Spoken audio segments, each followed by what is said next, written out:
what is a good profit margin on flipping a house? By the end of this video, you're going to know what a solid profit margin looks like on a flip and how to run the numbers up front so you don't waste time on bad deals. If you're wondering what a good profit is on a flip, let me tell you exactly what we shoot for and why you should do it too.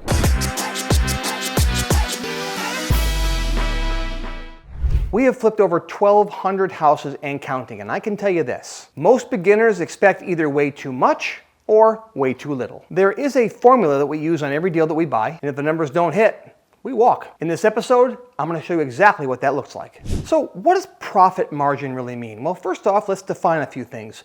Gross profit is just taking the whole numbers from the top. I paid $100,000 for a house. I sold the house for $200,000, so I must have made $100,000, right? Not.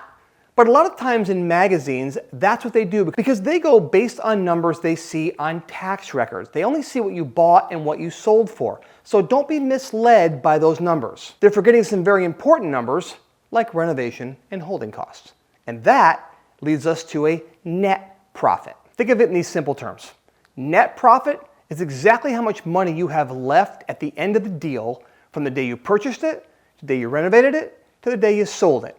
Exactly what's left in your pocket, that is your net profit. Now don't be confused by the number. There's a number some people target and there's a percentage some people target. I'm going to strongly advise that you go after a percentage. If you can hit a 20% margin, meaning if you sell a house for $250,000, you should make a $50,000 profit or 20% of the sale price of that home. One of the mistakes Amber and I made very early in our career was we had a number.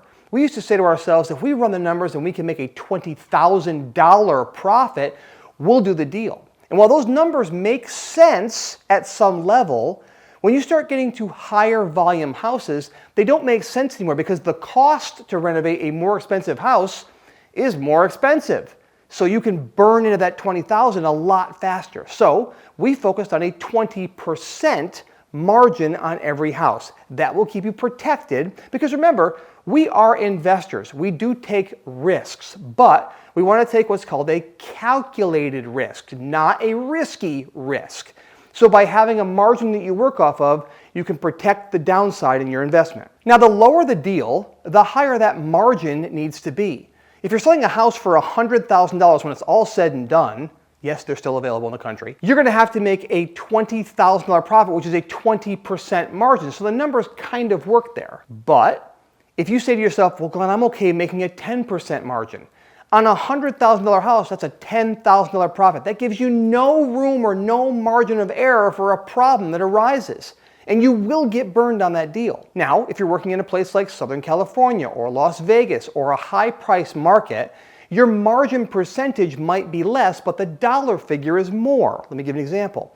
If you sell a house that goes for $1 million, but you're working on a 9% margin, well, that's a $90,000 profit. That gives you room for a few mistakes, and you still should be okay. Even if you did a net profit of 5% on that deal, because of mistakes or problems you had, you could still make $50,000. So it still makes sense at that number. So you want to protect that margin all the time. So what eats into that margin? Well, here are some really important things that a lot of people overlook.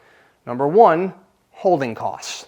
The interest payments you're making on a loan, the insurance payments, the taxes are building up behind the scenes. Every day you own a house, you have to pay taxes for it. And there's maintenance on the house, and there's upkeep on the house. Every day you own a house costs money. The longer you own a house, the more it's going to cost you. And all that does is eat into your margin. So on a side note, you have got to manage that job like a boss. Make sure you check out our channel where we have a ton of videos on how to manage your job like a boss so you can make the most profit and not lose money on your deals. You want to protect that margin. And the best way to protect the margin, number one, be honest about your numbers when you first start. Don't use what I call eraser math to make the deal work on paper so you feel good about it at the time. Be really honest with yourself. What will this job actually cost me? Including my holding costs, including my buying costs, and my selling costs. You have to know your MAO. MAO stands for maximum allowable offer. How much is the most I can offer on this property and still protect my downside? By knowing that number, you can protect your margin. And so many amateurs and rookies don't have these numbers dialed in, and that's why they make big mistakes. They might do one deal, they lose money, and they never get back in the game again. And I want to help you avoid that pitfall. The most important part of protecting your profit margin is getting your numbers right. Go watch our video, How to Evaluate a Flip Deal Like a Pro, where I'm going to show you exactly how to estimate your renovation costs and also your after repair value so you can make solid offers and hit your profit goals and your profit margin without guessing. Link is right here in the description below.